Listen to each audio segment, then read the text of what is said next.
Good evening, I'm Brian Reagan. This is Tyler Galley. And we welcome you to our Twilight Talks.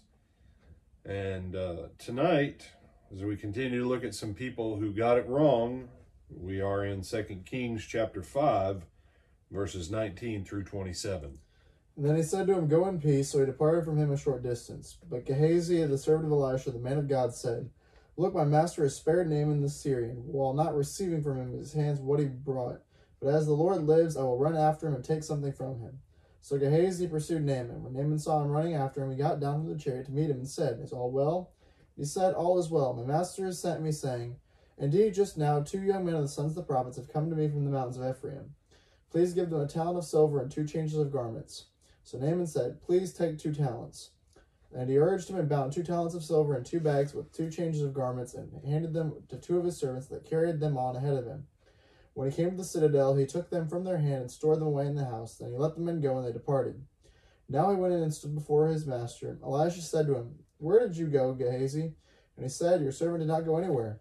And then he said to him, "Did not my heart go with you when the man turned back from his chariot to meet you? Is it time to receive money and to receive clothing, olive groves and vineyards, sheep and oxen, male and female servants? Therefore the leprosy of Naaman shall cling to you and your descendants forever." And he went out from his presence leprous, as white as snow. All right, so what we have going on here, Naaman the Syrian came, he brought gifts and wealth from the king of Syria, because the king wanted his top commander to be cured of his leprosy. The commander learned it from a slave girl that had been taken during warfare. She said, "Hey, you're a good commander, you're a good master. There's a prophet in Israel who can help you." So he goes, he gets healed. But Elisha says, "We don't need it." And so Gehazi, as he sees Naaman going off, says, "You know, Elisha really should have got some money out of him for this." And so he takes off after him. And there's so much going on with this. What's the first problem with this scenario that you see, Tyler? Deception. Okay. Gehazi's deception. And by Gehazi's deception, what we mean is Gehazi fabricated an outright lie. Mm-hmm. There's no truth in anything Gehazi fabricated. It's not like he said, "My master lives in a tent and needs a new change of clothing," but he was too humble to ask for himself. It might have been, but no.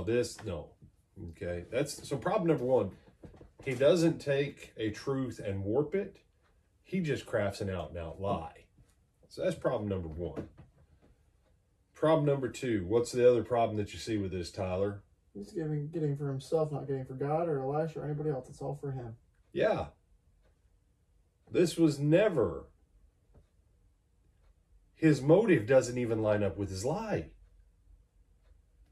Why? Because he goes back, he hides it, he stashes it. This leads to problem number 3. He's not in a place of faith. Had he been in a place of faith, he wouldn't have A, done this, and B, has Gehazi and Elisha, have they been being taken care of by the Lord? Mm-hmm. Yeah. I mean, Elisha, for crying out loud, the dude can go, "Lord, give them all blindness." And he walks an entire army into the middle of nowhere. That's the next chapter. Yeah, but we won't cover that one. Right. And he leads them into the middle of nowhere, and then Elisha says, "Okay, Lord, open their eyes." And this whole army that thought they were in one place, all of a sudden they're somewhere else. And Elisha says, "Look, just like I led you out in the middle of nowhere in peace, I can do this thing differently. So y'all need to go home and knock it off."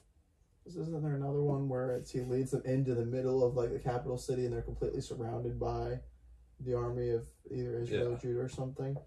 You know, but that's the point. It's not an issue that Elisha can't get the resources. And that's his point. Now, New King James and others, they say, you know, "My heart was with you." I like how the New Revised renders that clause. He says, did I not go with you in spirit? Meaning by the Holy Spirit, Elisha knew by the Spirit what had gone on. And so Gehazi now, he's compounded it by lying. His lie goes a little bit better for him than Ananias and Sapphira lying to Peter. If being struck with leprosy and all of your descendants forever is better than death. I'm not really sure about that, but listen to what Elisha says. He said, is this the time to do this?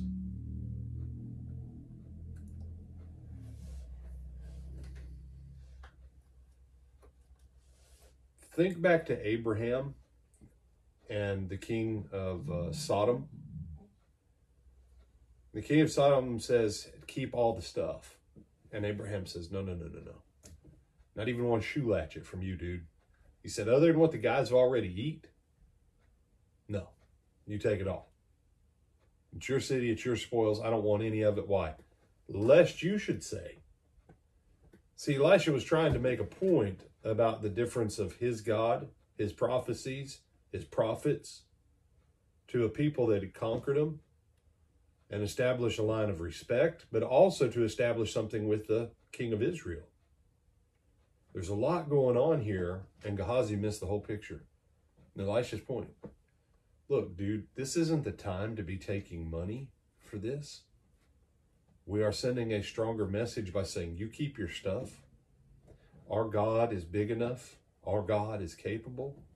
And when you go back and you go getting money and begging and stuff and jacking people for the blessing of the Lord, Now, I want to address this, lest someone leave here. You should never charge anyone to give them a blessing of the Lord. Freely have you received, freely give. If they choose to bless you abundantly as a free will gift, you are fine to accept it. So that means if Tyler were to go and do something and pray for someone in faith and that person was healed, and they said, Tyler, I want to give you a brand new car, a brand new house, and $50,000 in your bank account. Some people, he shouldn't take that. Why not? He freely gave. That person freely received. Tyler's freely received of the Lord in many things. Tyler freely gives. If the person chooses to give a gift after they've already received freely, that's different.